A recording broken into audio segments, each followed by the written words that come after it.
Latest news updates కోసం ఇప్పుడే download చేసుకోండి media effects app. Welcome to media effects. చిన్న వయసులోనే చైల్డ్ ఆర్టిస్ట్గా అనేక చిత్రాల్లో నటించి ఆ తర్వాత హీరోగా మారిన నటుల గురించి చెప్పనక్కర్లేదు. అందులో ఈ కుర్రోడు ఒకరు. ఒకప్పుడు చిన్న వయసులో తన నటనతో ప్రేక్షకులు అలరించిన చిన్నోడు ఇప్పుడు హీరోగా బాలీవుడ్ ఇండస్ట్రీని ఏలేస్తున్నాడు. వైవిధ్యమైన పాత్రలు పోషించి తనదైన నటనతో మెప్పిస్తున్నాడు. ఈ చిన్నోడు ఇప్పుడు బాలీవుడ్ స్టార్ హీరో. అతని తండ్రి ఇండస్ట్రీలో ప్రొడ్యూసర్. ఈ రోజుతో ఆయనకు 59వ సంవత్సరంలోకి అడుగు పెడుతున్నాడు. మార్చి 14న పుట్టినరోజు జరుపుకుంటున్న ఈ హీరోకు సోషల్ మీడియా వేదికగా శుభాకాంక్షలు వెల్లువెత్తుతున్నాయి. అయితే సినీ బ్యాక్గ్రౌండ్ ఫ్యామిలీ నుంచి నటుడిగా అడుగుపెట్టిన ఎన్నో అవమానాలు ఎదుర్కొని స్టార్డమ్ అందుకున్నాడు. తొలినాళ్ళలో తన సినిమాకు పోస్టర్ స్వయంగా వీధిలో పంచాడు. అతడు మరెవరో కాదు, బాలీవుడ్ మిస్టర్ పర్ఫెక్ట్ అమీర్ ఖాన్. 1973లో వచ్చిన యాదోంకి భారత్ సినిమాలో బాలనటుడిగా నటించాడు అమీర్ ఖాన్.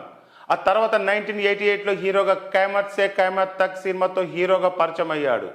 ఇందులో జూహీ చావ్లా కథానాయిక నటించింది. ఈ మూవీ అప్పట్లో సూపర్ హిట్ అయింది. ఫస్ట్ సినిమా తర్వాత అమీర్ ఖాన్ వెనక్కి తిరిగి చూసుకోలేదు. బ్యాక్ టు బ్యాక్ చిత్రాలతో ప్రేక్షకులను అలరించాడు. ఇప్పుడు అగ్ర కథానాయకుడిగా బీట్ టౌన్ ఇండస్ట్రీని ఏలేస్తున్నాడు. రాక్, దిల్, రాజా, హిందుస్థాన్, సర్ఫరోష్ వంటి చిత్రాలతో ఇండస్ట్రీలో ప్రత్యేక స్థానాన్ని సంపాదించుకున్నాడు. గజనీ, 3 ఇడియట్స్, ధూమ్ 3, పీకే చిత్రాలతో కమర్షియల్ హిట్లు అందుకున్నాడు. కానీ మీకు తెలుసా, తొలి సినిమాకు స్వయంగా తానే ప్రచారం చేసుకున్నాడు.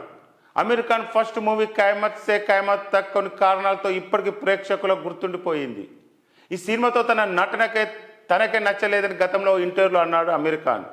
ఈ సినిమా విడుదల సమయంలో నటి జూహీ చావ్లాతో కలిసి సినిమా పోస్టర్లను ఆటోలకు, రిక్షా పుల్లలకు పంపిణీ చేశాడు. ఈ సినిమా పోస్టర్లు తమ ఆటోలకు, రిక్షాలకు అతికించాలని కోరాడు.